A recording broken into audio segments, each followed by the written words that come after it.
Treviso, the little sister of Venice. The city is located in the northeast of Italy, in the Venetia region, around 30 kilometers from Venice, and is considered a quiet alternative to the lagoon city. Porta San Tommaso is one of Treviso's most impressive city gates and a testimony to Venetian rule. Built in the 16th century, its white marble top with the winged Lion of St. Mark, the symbol of Venice, is particularly eye-catching.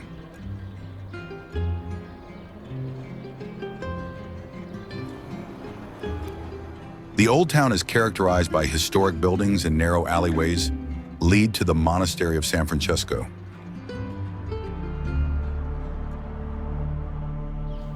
In front of the monastery stands the statue of Saint Francis of Assisi, the founder of the order. The monastery was built by the Franciscans in the 13th century and combines Romanesque and Gothic architectural elements.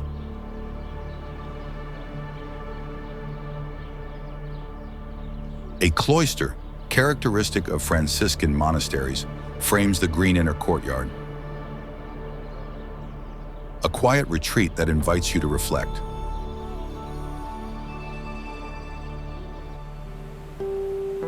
The Ponte San Francesco crosses the Canale dei Buranelli, one of Treviso's most beautiful canals.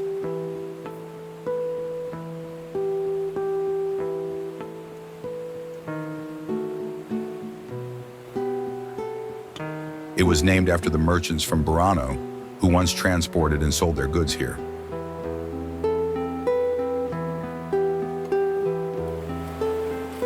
The ancient watermill, which is now just a tourist attraction, is also located here.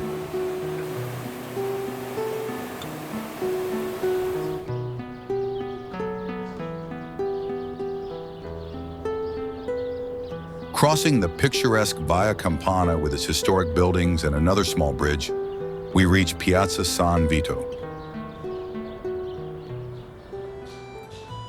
Here stands an impressive building in neo-Romanesque style, which stands out for its characteristic architecture.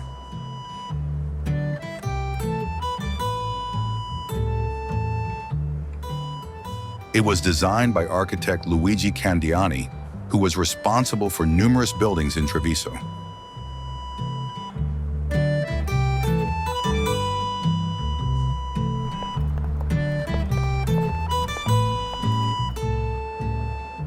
Through narrow alleyways and arcades with bars, we come to the Piazza dei Signori. The Palazzo dei Trecento, built at the beginning of the 13th century, once housed the City Council of Treviso, which comprised 300 members, hence its name. It has been rebuilt and restored several times and is still the seat of the municipal administration and a prestigious venue for exhibitions and events.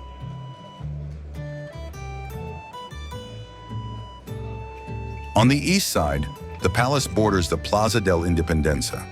The allegorical statue, popularly known as La Terzona, represents the province of Treviso and honors those who fought in the War of Independence in 1866.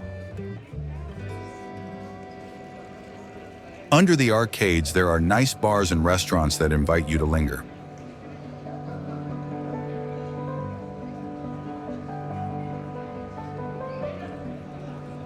Along the Cala Maggiore, we briefly review the history of Treviso.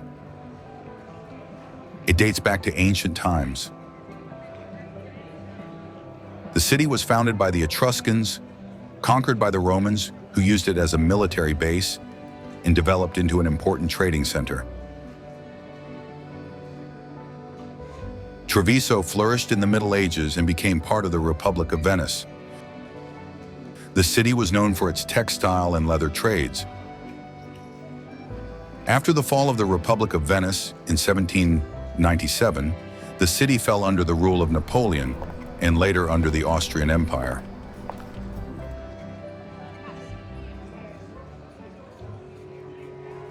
We have arrived at the back of the Cathedral of Santa Maria Assunta.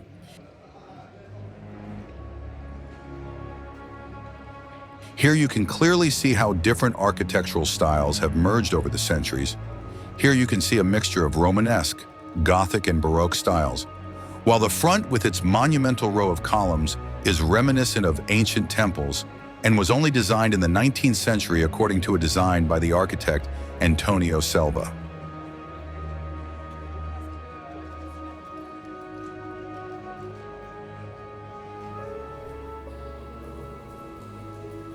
The nave with its impressive dome is supported by mighty columns.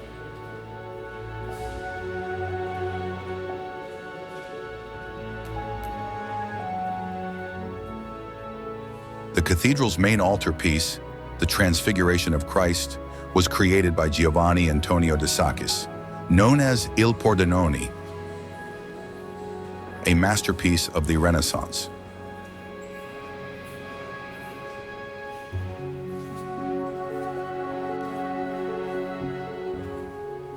The Cappella Malicostro houses what is probably the cathedral's most famous work of art, Titian's painting, The Annunciation. He created it in the middle of the 16th century, during the late Renaissance in Italy.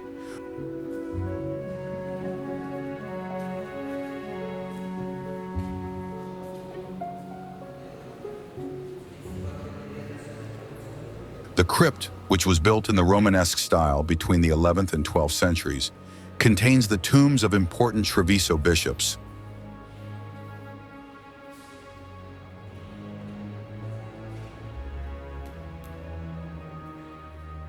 The shrine with the relics of Saint Liberalis is also located here. He is venerated as a martyr and is the patron saint of the city.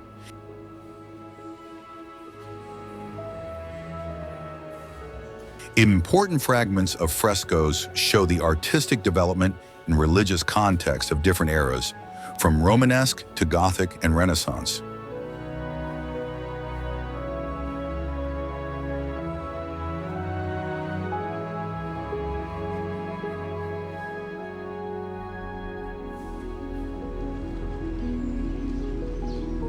Our tour of Treviso slowly comes to an end. A fascinating city with impressive architecture, which has a lot to offer both history buffs and art lovers, and whose picturesque canals are reminiscent of Venice. If you enjoyed the video, we'd be delighted to receive a like and a free subscription. Thank you for watching.